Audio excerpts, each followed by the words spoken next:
Americans are saying we're leaving, and not just saying it, they're actually packing up. In today's video, we're reacting to 3 different TikToks from a year-old couple who say their country disappeared, to a digital nomad calling America a wage slave trap, and finally, someone who escaped and says he's never going back. Whether you agree or not, what they're saying says a lot about the state of America right now. Let's watch these back to back, and then I'll tell you why people are really saying bye-bye USA.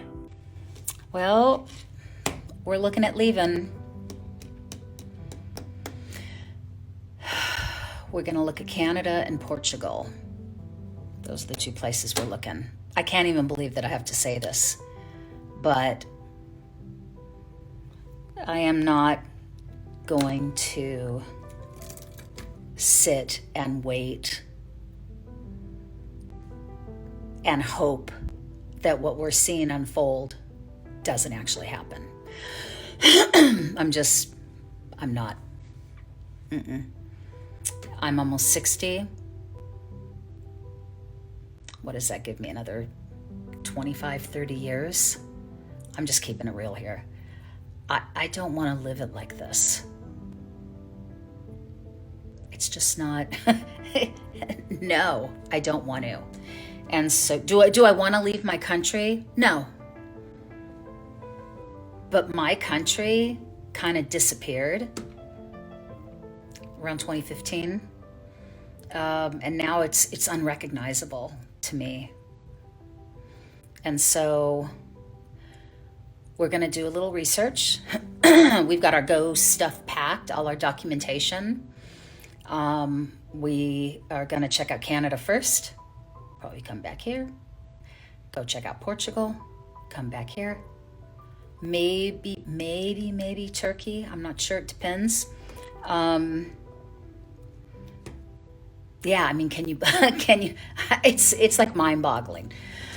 It's mind-boggling. I just had a conversation with my cousin who, I love her. I'm probably closer to her than anyone in my entire family except my sister, who's closest to me in age. And she's a Republican. And she has no idea about what's going on. She's not MAGA, but she's part of the GOP, and like, she doesn't know. I mentioned a few things to her, and she's like, I mean, it's just, and she is a brilliant woman, but she doesn't know. And it was funny because I started to feel, I was talking to her and I started to feel like I probably sound crazy to her.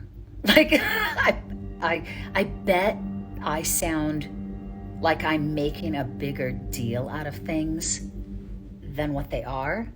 So I had to really explain in detail just a small, like, smudgeon of some of the things that are going on, specifically that would impact her personally.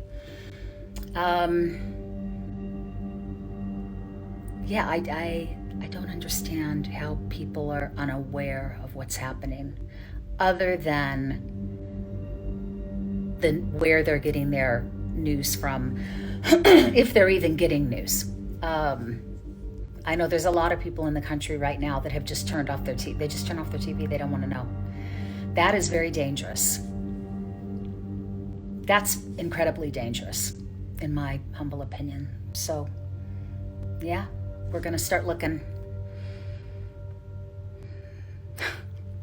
Crazy times. Crazy frickin' times we're living in. I have the luxury of not really paying attention to the American news media anymore because this is where I'm staying right now. I got out and I'm not coming back, probably ever, if I can help it. But from the little bit I've seen, it looks like things are getting pretty weird over there. So I'm not the one type of person to be like, now's the time to go. I don't know, I can't make that decision for you, but be aware of your options at the very least is ultimately what I'm saying. I've made a video previously about it doesn't hurt to have your paperwork ready.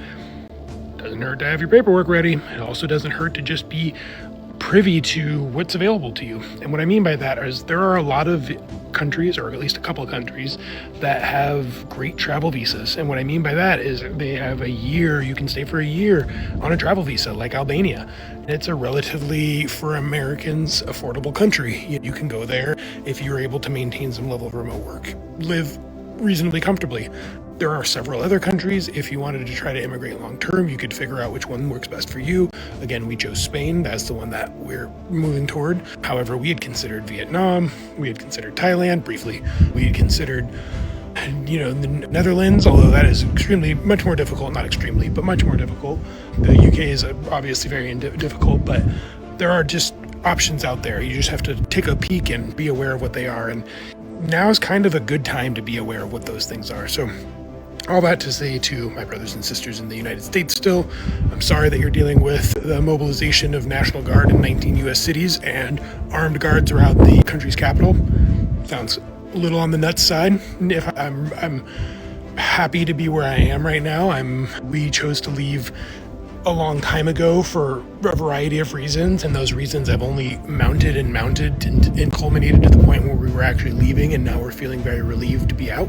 But a big part of that was just knowing what the tipping points were. Those tipping points kept happening over and over. We kept seeing things that were happening that were like, we're not okay with this. So I don't know, I guess maybe know what your limit is, talk to your people, talk to your spouse, talk to your significant others, whoever, kind of know what your ceiling is. Just be aware that, that could be around the corner potentially in the future. I'm not saying it will be, but knowing what that looks like and maybe having an idea of what a strategy could formulate into might be prudent for the next 6 months.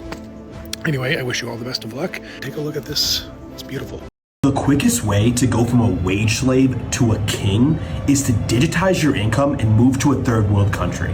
If you earn $50K a year in America, you're basically an indentured servant, living paycheck to paycheck. You probably live in a dump of an apartment, living off ramen and McDonald's. You go to work every day in your 2012 Corolla, just for that 1 week a year where you get to go to Myrtle Beach. Instead of going to Myrtle Beach, you should be taking every ounce of your energy and putting it in to developing a remote income. Because if you take that same $50K and move to a country like Colombia, now you're a king. You're living in a penthouse apartment, eating at the best restaurants. You got enough money to go on excursions every day. All this while saving more money than the average American who lives in a shoebox. Know what's wild? Every video like this, every person saying, I'm done with America. It used to sound extreme, but now it's starting to sound normal. People aren't leaving because they hate the U.S. They're leaving because they finally realize they have options. And the crazy part? Once you step outside and see how other countries live, you start to question everything you thought was normal. Anyway, I'm curious, if you had to pick one country to move to tomorrow, where would you go? Drop it in the comments. Don't forget to hit that like button if you made it this far. It really helps the channel, and subscribe